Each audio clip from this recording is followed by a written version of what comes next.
हाँ जी बेटा, ਅੱਜ ਦੀ ਵੀਡੀਓ ਜੋ ਹੈ ਪੰਜਾਬੀ ਮੀਡੀਅਮ ਸਟੂਡੈਂਟਸ ਲਈ ਹੈ। ਰੂਲਸ ਹੈ ਵੌਇਸ ਚੇਂਜ ਕਰਨ ਲਈ।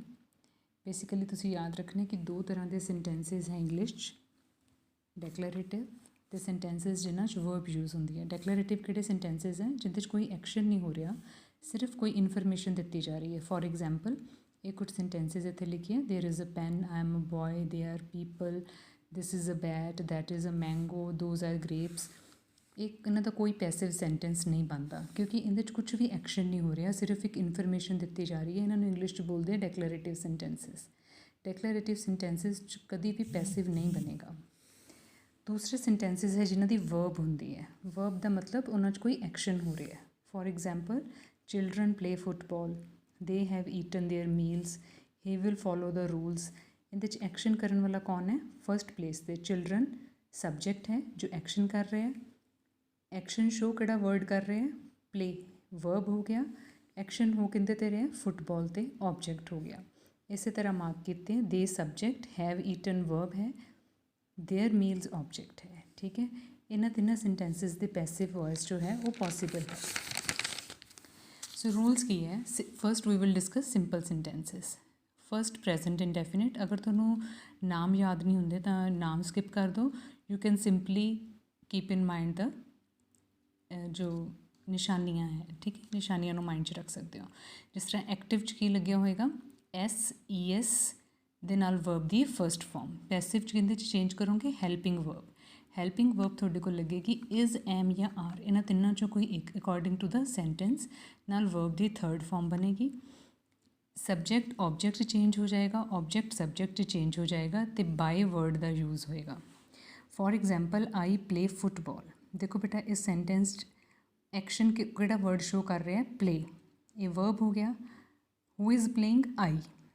ਤਾਂ I subject, football is object. ਇਹਨੂੰ ਆਪਾਂ ਚੇਂਜ ਕਰਕੇ ਕੀ ਕਰ ਦੇਣਾ? ਫੁੱਟਬਾਲ ਆਬਜੈਕਟ ਅੱਗੇ ਆ ਜਾਏਗਾ।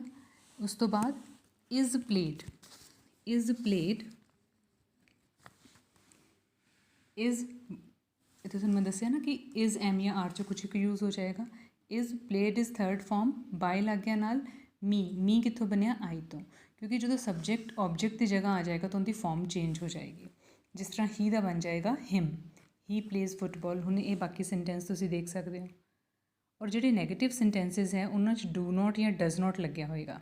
ਅਗਰ ਸਬਜੈਕਟ ਇੱਕ ਹੈ ਤਾਂ ਡਜ਼ ਨੋਟ ਲੱਗਿਆ ਹੋਊਗਾ, ਅਗਰ ਸਬਜੈਕਟ ਪਲੂਰਲ ਹੈ ਤਾਂ ਡੂ ਨੋਟ ਲੱਗਿਆ ਹੋਏਗਾ। ਅਗੇਨ ਕਿਉਂਕਿ ਪ੍ਰੈਜ਼ੈਂਟ ਹੈ, ਪ੍ਰੈਜ਼ੈਂਟ ਤਾਂ ਆਪਾਂ ਨੂੰ ਕਿੱਥੋਂ ਪਤਾ ਲੱਗੇਗਾ? ਡੂ ਤੋਂ ਜਾਂ ਡਜ਼ ਤੋਂ। ਅਗਰ ਨੈਗੇਟਿਵ ਸੈਂਟੈਂਸ 'ਚ ਡੂ ਜਾਂ ਡਜ਼ ਲੱਗਾ ਤਾਂ ਆਪਾਂ ਜਦੋਂ ਪੈਸਿਵ ਚੇਂਜ ਕਰਨਾ ਉਹਦੀ ਜਗ੍ਹਾ 'ਤੇ ਇਜ਼ ਲਗਾ ਦੇਣਾ। ਅਗਰ ਇੱਥੇ ਪਲੂਰਲ ਹੋਇਆ ਤਾਂ ਇੱਥੇ ਆਰ ਵੀ ਲੱਗ ਸਕਦਾ ਹੈ। ਠੀਕ ਹੈ, ਤਾਂ ਡੂ ਜਾਂ ਡਜ਼ ਚੇਂਜ ਹੋ ਜਾਏਗਾ ਇਜ਼, ਐਮ ਜਾਂ ਆਰ 'ਚ। ਬਾਕੀ ਸਰ ਉਸੇ ਤਰ੍ਹਾਂ ਰਹੇਗਾ। ਕਲੀਅਰ ਹੈ ਬੇਟੇ? ਸੋ ਇਹ ਰੂਲ ਹੈ ਪ੍ਰੈਜ਼ੈਂਟ ਇੰਡੈਫੀਨਿਟ 'ਚ, ਫਸਟ ਫਾਰਮ ਵਾਲੇ ਸੈਂਟੈਂਸਸ 'ਚ, ਸਿੰਪਲ ਸੈਂਟੈਂਸਸ 'ਚ। ਮੈਂ ਹਜੇ ਇੰਟਰੋਗੇਟਿਵ ਤੁਹਾਡੇ ਨਾਲ ਡਿਸਕਸ ਨਹੀਂ ਕੀਤੇ। ਦੂਸਰਾ ਹੈ ਪਾਸਟ ਇੰਡੈਫੀਨਿਟ। ਪਾਸਟ ਇੰਡੈਫੀਨਿਟ 'ਚ ਕੀ ਲੱਗਿਆ ਹੁੰਦਾ? ਐਕਟਿਵ 'ਚ ਵਰਬ ਦੀ ਸੈਕਿੰਡ ਫਾਰਮ। ਇੱਥੇ ਆਪਾਂ ਹੈਲਪਿੰਗ ਵਰਬ ਯੂਜ਼ ਕਰ ਸਕਦੇ ਹਾਂ, ਵਾਜ਼ ਜਾਂ ਵਰ। ਵਰਬ ਦੀ ਥਰਡ ਫਾਰਮ। ਸਬਜੈਕਟ ਆਬਜੈਕਟ ਇੱਕ ਦੂਸਰੇ ਨਾਲ ਪੋਜੀਸ਼ਨ ਚੇਂਜ ਕਰ ਲੈਣਗੇ। I am repeating the same sentence, I played football. ਹੁਣ ਇੱਥੇ ਦੇਖੋ ਵਰਬ ਦੀ ਸੈਕਿੰਡ ਫਾਰਮ ਲੱਗੀ ਹੈ, ਆਬਜੈਕਟ ਅੱਗੇ ਆਏਗਾ ਫੁੱਟਬਾਲ, ਵਾਜ਼। ਇੱਥੇ ਮੈਂ ਇਜ਼ ਨਹੀਂ ਨਾ ਯੂਜ਼ ਕੀਤਾ ਕਿਉਂਕਿ ਇੱਥੇ ਸੈਕਿੰਡ ਫਾਰਮ ਲੱਗੀ ਸੀ। ਵਾਜ਼ ਪਲੇਡ ਬਾਏ ਮੀ ਕਿੱਥੋਂ ਆਇਆ? ਆਈ ਤੋਂ। ਇਹ ਗੱਲ ਯਾਦ ਰੱਖਣੀ ਹੈ ਬੇਟਾ, ਜਦੋਂ ਸਬਜੈਕਟ ਨੇ ਆਬਜੈਕਟ ਬਣਨਾ ਤਾਂ ਉਹਦੀ ਫਾਰਮ ਚੇਂਜ ਹੋ ਜਾਣੀ ਹੈ। ਆਈ ਚੇਂਜ ਹੋ ਜਾਏਗਾ ਮੀ 'ਚ, ਹੀ ਚੇਂਜ ਹੋ ਜਾਏਗਾ ਹਿਮ 'ਚ, ਸ਼ੀ ਚੇਂਜ ਹੋ ਜਾਏਗਾ ਹਰ 'ਚ। ਠੀਕ ਹੈ, ਇਹ ਚੇਂਜ ਹੋਏਗੀ। I did not play football, ਇਹ ਨੈਗੇਟਿਵ ਹੈ। ਜਿਹੜਾ do not C present indefinite 'ਚ ਆਪਾਂ ਦੇਖਿਆ, ਪਾਸਟ 'ਚ ਲੱਗਦਾ ਹੁੰਦਾ ਡਿਡ ਨਾਟ। ਡਿਡ ਨਾਟ ਨਾਲ ਫਸਟ ਫਾਰਮ ਲੱਗੀ ਹੁੰਦੀ। ਤੁਸੀਂ ਸਿਰਫ ਇਹ ਦੇਖਣਾ ਕਿ ਅਗਰ ਡਿਡ ਨਾਟ ਲੱਗਾ ਤਾਂ ਜਦੋਂ ਤੁਸੀਂ ਆਬਜੈਕਟ ਨੂੰ ਅੱਗੇ ਲਿਆਉਣ ਦਾ ਕੰਮ ਕਰ ਲਿਆ ਤਾਂ ਹੈਲਪਿੰਗ ਵਰਬ ਤੁਸੀਂ ਵਾਜ਼ ਜਾਂ ਵਰ 'ਚੋਂ ਕੋਈ ਇੱਕ ਚੂਜ਼ ਕਰ ਲੈਣੀ ਹੈ। ਇਹ ਸਿੰਗੂਲਰ ਹੈ, ਵਾਜ਼ ਲਗਾਤਾ, ਨਾਟ ਉਸੇ ਤਰ੍ਹਾਂ ਰਹਿਣ ਤਾਂ, ਪਲੇ ਦੀ ਥਰਡ ਫਾਰਮ ਲਿਖਤੀ, ਬਾਏ ਲਿਖਤਾ, ਆਈ ਪਿੱਛੇ ਆ ਕੇ ਮੀ ਬਣ ਗਿਆ। ਠੀਕ ਹੈ, ਨੈਕਸਟ ਹੈ ਆਪਣੇ ਕੋਲ ਫਿਊਚਰ ਇੰਡੈਫੀਨਿਟ। ਫਿਊਚਰ ਇੰਡੈਫੀਨਿਟ 'ਚ ਕੀ ਲੱਗਾ ਹੋਏਗਾ? ਵਿਲ, ਸ਼ੈਲ ਦੇ ਨਾਲ ਵਰਬ ਦੀ ਫਸਟ ਫਾਰਮ ਲੱਗੀ ਹੋਏਗੀ।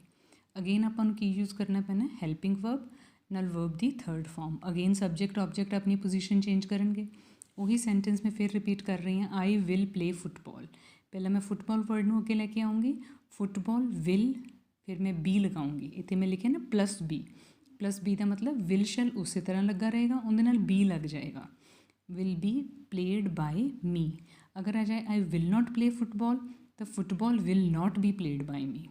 ठीक है, ਹੁਣ ਤੁਸੀਂ ਇਹਨਾਂ ਸਾਰਿਆਂ 'ਚ ਕਾਮਨ ਰੂਲਸ ਦੇਖੇ ਕੀ ਹੈ, ਜਦੋਂ ਵੀ ਸਬਜੈਕਟ ਨੇ ਆਬਜੈਕਟ ਬਣਨਾ ਹੈ, ਆਬਜੈਕਟ ਨੇ ਸਬਜੈਕਟ ਬਣਨਾ ਹੈ, ਤਾਂ ਜਿਹੜਾ ਹੈਲਪਿੰਗ ਵਰਬ ਹੈ ਉਹ ਨਵੇਂ ਸਬਜੈਕਟ ਦੇ ਅਕੋਰਡਿੰਗ ਆਏਗਾ। ਜਿਵੇਂ ਦੇਖੋ ਫੁੱਟਬਾਲ ਅੱਗੇ ਆ ਗਿਆ ਤਾਂ ਇਹ ਸਬਜੈਕਟ ਬਣ ਗਿਆ ਨਾ ਇੱਥੇ, ਤੇ ਇਹਦੇ ਅਕੋਰਡਿੰਗ ਆਪਾਂ ਹੈਲਪਿੰਗ ਵਰਬ ਲਗਾਵਾਂਗੇ।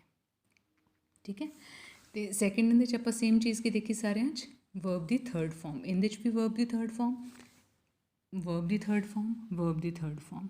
ਮਤਲਬ ਸਿੰਪਲ ਸੈਂਟੈਂਸਿਸ 'ਚ ਹਮੇਸ਼ਾ ਆਪਾਂ ਗਿਵਨ ਫਾਰਮ ਨੂੰ ਵਰਬ ਦੀ ਥਰਡ ਫਾਰਮ 'ਚ ਚੇਂਜ ਕਰ ਦੇਣਾ।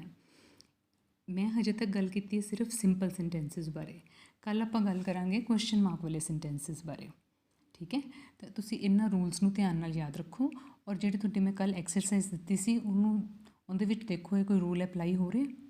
ਠੀਕ ਹੈ, ਉਹਦੇ ਅਕੋਰਡਿੰਗ ਤੁਸੀਂ ਚੇਂਜਸ ਕਰਨੇ ਆ। ਕੱਲ੍ਹ ਮੈਂ ਤੁਹਾਨੂੰ ਕੁਐਸਚਨ ਮਾਰਕ ਵਾਲੇ ਸੈਂਟੈਂਸਿਸ 'ਚ ਦੱਸਾਂਗੀ ਕਿ ਕੀ ਰੂਲਸ ਅਪਲਾਈ ਹੁੰਦੇ ਆ। ਠੀਕ ਹੈ, ਓਕੇ ਬੇਟਾ।